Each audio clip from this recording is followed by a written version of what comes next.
जय जगन्नाथ सांग मैंने आसतु आज बनवा कोबी पकोड़ा। फ्रेश दुईटी फूलकोबी नहीं जाइए काटिदबा ठीक मीडियम साइज रे सब काटि नहीं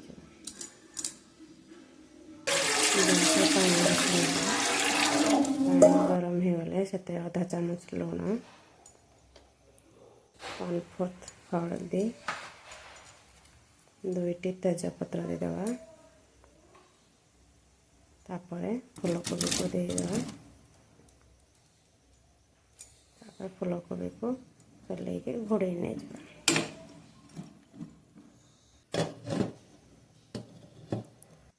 2 ରୁ 3 मिनट फुटीगला गैस को बंद करना।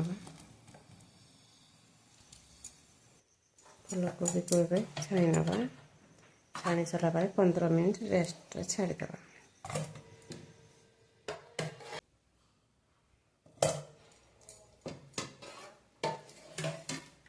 एबे कोबी आमर रेडी हो गला। बर्तमान गोटे बड़ चामच देदेबा बेसन तार हाफ चामच देदेबा राइस फ्लोर हाफ चामच जुआनी को क्रश करके पकई नवा गोटे चामच कस्तूरी मेथी देदेबा स्वाद अनुसार लुण नहीं जावा हाफ चामच हल्दी पाउडर हाफ चामच जीरा गोटे फुल चामच अदा छेचिकी नहीं जावा एबे मिक्स कर नवा आराम रे मिक्स कर नहीं जावा आप कोबी भांगी जावार संभावना थाए अल्प अल्प पानी दे मिक्स कर नवा।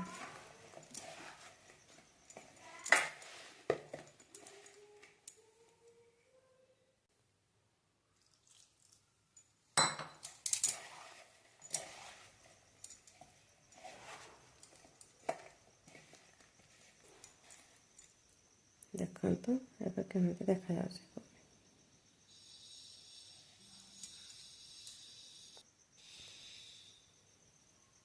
अल्प छोट पिंच नहीं जावा खाइबा सोडा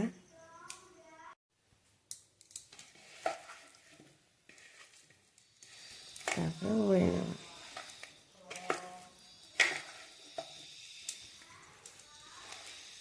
एबे गैस रे तेल बसई नवा तेल गरम हेले सब गोटे गोटे करके सब को भी छाणी नवा।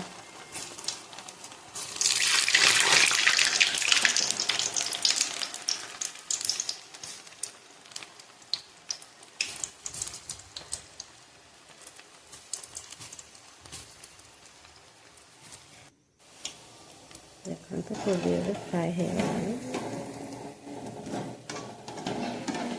गला कलर देखा सुंदर देखा जाए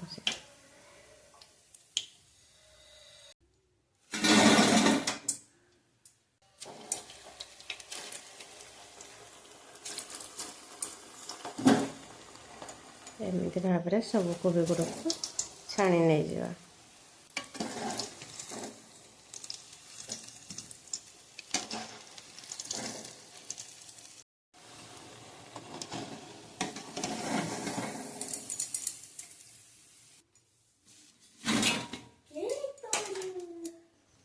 एबे हमर पकोड़ा रेडी हो गला।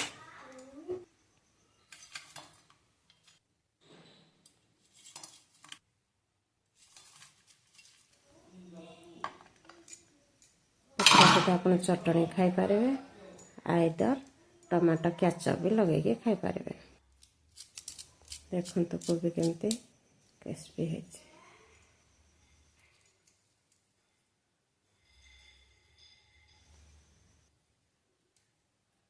वीडियो भल लगे लाइक शेयर एंड सब्सक्राइब निश्चिंत करंतु। Thank you.